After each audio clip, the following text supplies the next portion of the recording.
Introducing the brand new Feeler VDX-850 Vertical Machining Center, designed for the high-speed die and mold market.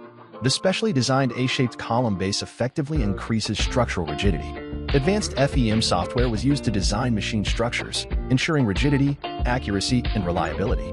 15,000 RPM direct drive spindle is standard. Power is fully transmitted for high precision and efficiency.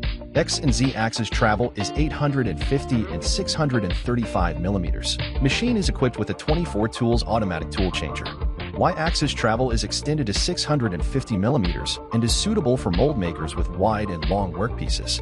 XYZ axis feeding system uses high-precision roller guides that ensure a high load capacity, low coefficient of friction, and precise positioning.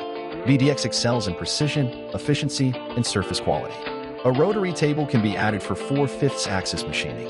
Extra space is reserved for installing fixtures. Workpiece measurement is performed using a coordinate measuring machine for precision. STC Plus improves the quality and accuracy of machining curved parts. Improvement of the path distance and poor programming. VDX-850 Vertical Machining Center is designed for mold and die industry and provides high-quality, high-speed machining for the automotive, aerospace, and other industries. If you need more information, please feel free to contact us.